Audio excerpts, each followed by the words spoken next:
A few weeks ago, Neil deGrasse Tyson joined Piers Morgan for a conversation that covered a wide of topics. We've already seen several discussions from this interview, but today we're diving into a particularly fascinating point. In this exchange, Tyson shares his thoughts on Robert F. Kennedy Jr., a prominent appointee in what could be called a Trump-era administration, and his views on various issues, some of which seem contradictory. And he said, as the political landscape shifts, particularly with Trump's influence, it's compelling to hear from someone like Tyson, an astrophysicist, on such matters. As the Trump administration ramps up for another term, it's evident that figures like RFK Jr. are becoming central to key political conversations. RFK Jr.'s stance on public health and science has sparked controversy, blending scientific skepticism with a populist agenda. But interestingly, his statements often contradict each other. Tyson points out that while RFK Jr. has expressed some views that contradict each other, his stance on various topics is pivotal in the current political climate. And so you cannot rise to power, declare something that is true that has no scientific support. You can get away with it for a little while because you can drum up support, especially on social media, but that you're building a house of cards that will ultimately collapse. Well, the sort of Trump landscape we're heading to has a number of things which enter your wheelhouse. One of which Scientific America said, for example, about the appointment of RFK Jr. Trump has promised he would allow Robert F. Kennedy Jr. to go wild on medicines, food and health. With that, a radical anti-establishment medical movement with roots in past centuries could threaten the achievements of a science-based public health order painstakingly built since World War II. Do you agree with their categorization of the way this could go? Yeah, I don't have a crystal ball of how actual politics unfolds. What I do know is that in the U.S. government, no matter what people say at the top, what matters is how money gets allocated in the federal budget. And you can say, oh, I hate science, or science is this or that, but if the money goes to the agencies, then the career scientists who work for those agencies will do their job. And by the way, leaders come and go. Heads of agencies, especially if they're presidential appointees, come and go. The scientists are there for their careers. And so in the end, the scientists will do what scientists must do. And I have full confidence that we will not lose the mission statement of these very important scientific institutions.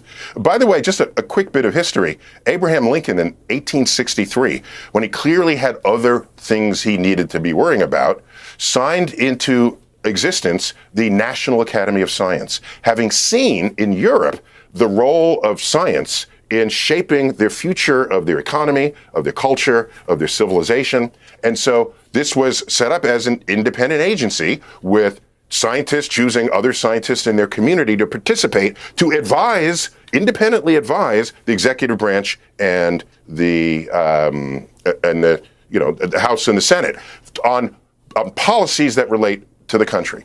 And so I have the confidence that that kind of mission statement will prevail. Yeah, somebody like RFK, as it has in the past. Right. Someone like RFK, he's got obviously some outlandish ideas. He has some very good ideas. I mean, you're looking at America in totality. It's one of the fattest countries and unhealthiest countries in the developed world, right? I mean, it just is. And by the way, we're in no position to lecture you over here either in the UK. So I'm not by any means taking the high moral ground, but it's a reality that America is a pretty unhealthy and fat country. Is there anything wrong? Yeah, your fish and chips. Your fish and chips is a whole other with mushy peas, bath and oil right there. But my point is, I always remember my favourite statistic when I was a newspaper editor, when George W. Bush became president. Under Freedom of Information, we got access to all the people he had sent to the death chamber, the execution list, governor of Texas. And it was like 160 odd people. It was the greatest number of people executed by one governor in modern history in America. And as part of the Freedom of Information, we got access to what their last meal request was in the days when they used to make a last meal request and they could have whatever they wanted. 80-something% wanted a Big Mac and large fries. True. Piers, first of all, that's creepy that you would do that, okay? That's just... Well, no, it was actually, the whole point of it was this guy he killed a lot of people when he was governor. and he executed a lot of people. And it was quite informative about the kind of president he may be. That was the point. But the detail was fascinating about, and what it said to me was, yeah, America is a fast food country. I mean, it just is. So is there anything intrinsically wrong in principle with a bit of a disruptor like RFK going, you know what, we're just going to attack all this. We're going to try and make America a healthier place, even if, albeit, he has some pretty out there views about things like vaccines. I have to see the details. I don't know where he will land in these things. Yeah, there are things he said previously, but not everything he said even agreed with itself. Right. So it's hard to predict where that's going to land when he takes office. But I can tell you that in the end, nature is the ultimate judge, jury, and executioner of what is objectively true in this world. And so you cannot rise to power, declare something that is true that has no scientific support. You can get away with it for a little while because you can drum up support, especially on social media, but that you're building a house of cards that will ultimately collapse. Or if you manage to shore up the house of cards with more things that are not objectively true, other countries will rise up and they will lead the world in ways that we once did. And I've come to realize that we are highly reactive rather than proactive as a country relative to our place in the rest of the world. And I fear that we may have to sink a little lower in our sort of scientific prowess before everyone wakes up and realizes we're not on the right track, yet other countries are. Okay. And because you and I, we're same age-ish, we lived the second half of the 20th century with the United States leading in practically every metric in science and technology. And I just got very accustomed to that, frankly. Yeah, and I'd like to see that continue.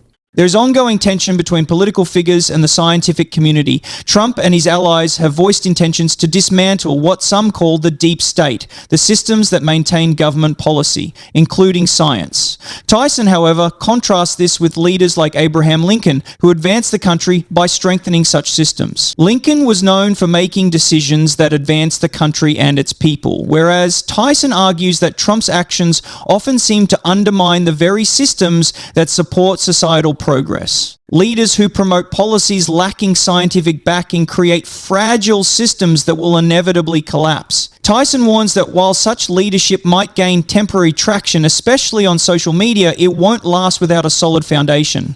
While political leaders may come and go, Tyson remains confident that the scientists who work in these government agencies will continue to uphold the integrity of scientific institutions, regardless of political interference. Tyson underscores the historical significance of science in shaping national progress, referencing the founding of the National Academy of Sciences under Abraham Lincoln in 1863. This pivotal moment highlights the long-standing bond between science and government, a relationship Tyson believes will endure despite political challenges. Despite the current administration's rhetoric, Tyson believes this legacy will continue, even amidst political upheaval.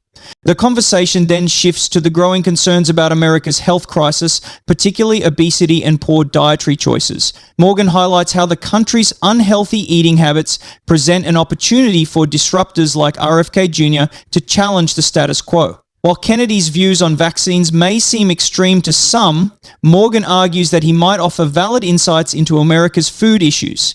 If for the future, the general equation is to prove that the schoolgirl governors will need, Tyson also touches on how food companies manipulate products to increase addiction like cravings, drawing a chilling comparison to the tobacco industry, which intentionally made its products more addictive for profit. Tyson points out that these issues, like Big Macs and Doritos, are not simply about weak willpower. They're designed to keep consumers hooked, contributing to a larger public health problem. The debate between Tyson and Morgan covers everything from political power struggles to America's health crisis, highlighting the ongoing tension between scientific progress and political influence. Tyson's perspective offers a cautionary view on the consequences of undermining science for political gain. As we move forward into another term of the Trump administration, the future of science in politics remains uncertain. What do you think about the direction the country is heading with figures like RFK Jr. and Trump in the spotlight? Do you agree with Tyson's view on the future of science in politics? I'd love to hear your thoughts. Drop a comment below.